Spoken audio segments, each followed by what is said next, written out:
지코기들 안녕! 세상에는 예상치 못한 곳에서 엄청난 걸 발견하는 경우가 종종 있어. 길에서 거액의 돈을 발견하기도 하고 자신도 모르는 사이 국가의 중요한 문서를 가지고 있던 경우도 있지. 그래서 오늘은 예상치 못한 곳에서 엄청난 발견을 한 5명을 모아봤어. 듣다 보면 우리한테도 단서가 될 수 있으니까 잘 들어봐. 1. 행운의 소파. 첫 번째 발견은 미국에 살고 있는 3명의 학생들이 2만원짜리 중고 소파를 사면서 시작하게 돼. 저렴한 가격 때문에 부담 없이 살 수 있었고 학생들은 굉장히 만족해했어. 그런데 몇 달 뒤에 소파에서 이상한 점이 느껴졌대. 팔걸이 부분에서 자꾸 뭔가 걸리적거렸던 거지. 학생들은 분명 이 속에 숨겨진 무엇인가가 있다고 확신했고 그 안을 살펴봤는데 놀랍게도 4천만 원 상당의 달러를 발견한 거야. 갑작스러운 행운에 기쁜 나머지 소리를 질렀고 그 소리가 얼마나 컸던지 이웃들은 로또에 당첨된 줄 알았대.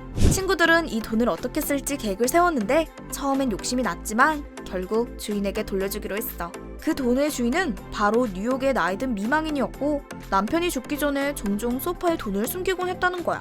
어쩌면 할아버지의 비상금이었을지도 모르지. 이런 학생들의 선행에 할머니는 고마움을 표현했고 사례금으로 무려 1,000만 원을 쥐어줬어. 2. 다락방에서 발견한 165억.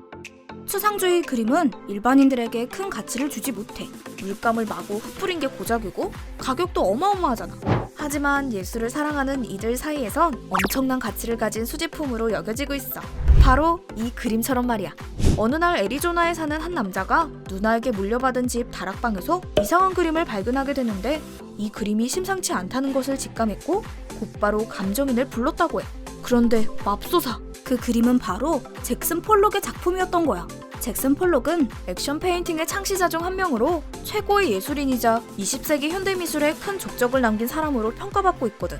이 남자가 그걸 어떻게 직감했냐고? 남자의 누나가 20세기 중반 예술가와 갤러리 관장들하고 동호회 활동을 했었거든. 잠시 뒤 도착한 누나는 직접 작품의 감정과 취득 경로를 완벽하게 증명해줬고 최소 165억의 가치를 가진 진품으로 감정 결과를 받았어. 이 그림을 살펴본 감정사도 두 눈을 의심할 정도였다니까. 누나에게 엄청난 유산을 받게 된 거지. 3. 쓰레기 더미 속 금메달. 운동선수에게 있어 금메달은 소중한 물건을 넘어서 엄청난 가치를 지닌 보물일 거야. 세계 최고가 되기 위해 자신의 인생을 바쳤으니까. 그런데 그런 금메달이 애틀랜타의 쓰레기장에서 발견됐어. 8살 소녀 클로이가 쓰레기 더미에서 무언가 반짝이는 걸 봤고 확인한 결과 진짜 올림픽 금메달이었던 거지. 이후 소녀의 가족은 주인을 찾기 위해서 곧바로 지역신문에 광고를 올렸고 메달은 결국 원래 주인에게로 돌아갔어. 이 메달의 주인공은 조 자콥이라는 카누 선수로 1992년 바르셀로나 올림픽 카누 경기에서 우승을 차지한 사람이야. 이렇게 소중한 게 왜 쓰레기 더미에 있었을까 궁금했는데 알고 보니 자코비 선수가 금메달을 너무 자랑스럽게 여긴 나머지 차에 항상 지니고 다녔고 그걸 알았는지는 모르지만 도둑이 차를 터는 바람에 메달을 잃어버렸던 거야. 자코비 선수는 감사의 의미로 소녀에게 500달러의 보상금을 전달했고 학교까지 방문해 클로이의 친구들과 대화도 나누고 갔다고 해. 4. 금을 품은 피아노. 2017년 한 학교가 피아노 조율사인 마틴 백하우스에게 낡은 피아노의 조율 작업을 의뢰하면서 생긴 일이야. 마틴은 피아노를 조율하던 중 건반에서 이상한 소리가 나는 걸 들었고 신경이 쓰인 나머지 건반 뚜껑을 열었는데 거기에 웬 낡은 보따리가 있었대. 이게 뭔가 해서 보따리를 풀어봤고 마틴은 경악할 수밖에 없었지. 그 안에는 913개의 아주 오래된 금화들이 들어있었거든. 놀란 마틴은 곧바로 전문가들에게 감정을 맡겼고 알고 보니 이 금화는 1874년에서 1914년 사이 영국에서 주조된 금화들이었던 거야.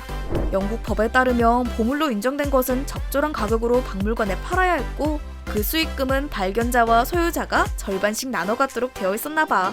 전문가들이 금화를 약 7억 원 정도의 수준으로 평가했다고 하니까 마틴은 우연찮은 발견으로 순식간에 부자가 된 거지. 그런데 누군가에겐 이 소식이 꽤 씁쓸하게 들렸을 것 같아. 이전 소유주였던 한 부부는 이 피아노를 30년 넘게 가지고 있었거든. 그러다 학교에 기부하게 되었고 얼마 안 돼서 이 금화들이 발견된 거야. 기부자에게까지 수익금을 나눠야 된다는 법이 없으니 땡전 한 푼도 받을 수 없는 입장이 된 거지. 그래도 뭐 인터뷰에서 전혀 아쉽지 않고 한 편의 드라마를 본 것 같다며 유쾌한 모습을 보였다니 다행이지. 5.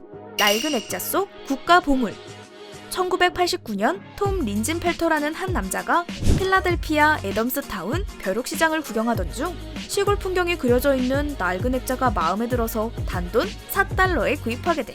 톰은 집에 도착해서 그림을 바꾸려고 액자를 열었는데 거기에 웬 수상하고 낡은 쪽지가 있는 거야. 궁금함에 펼쳐본 그 쪽지의 정체는 바로 미국의 독립선언문. 영국의 식민지였던 미국의 13개 주가 독립을 선언하면서 작성된 문서로 미국 역사에선 아주 중요한 보물이지. 하지만 톰은 당연히 복사본일 거라 생각을 했고 얼마간 보관만 해두고 있었어. 그로부터 몇 년 후 톰의 친구가 이 문서를 보게 되고 단번에 심상치 않음을 직감한 친구는 당장 감정을 받아볼 걸 권했대. 그리고 그 결과 놀랍게도 이 문서는 복사본이 아닌 무려 원본 초판으로 판정을 받은 거야.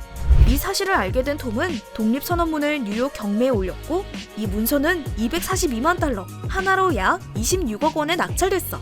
4달러를 주고 산 액자가 26억 원을 물어다 줬으니 이게 도대체 몇 배야? 오늘은 여기까지! 예상치 못한 곳에서 엄청난 걸 발견한 5명의 주인공들을 알아봤는데 우연한 계기로 잃어버린 금메달부터 165억 원 가치의 그림까지 정말 상상도 못할 전개지 않아? 앞으로는 조금만 수상해 보이는 게 있으면 일단 확인부터 해야겠어. 오늘도 영상 시청해줘서 고마워. 앞으로도 집콕이 더 재밌어질 수 있도록 항상 노력할게. 구독과 좋아요는 사랑이야.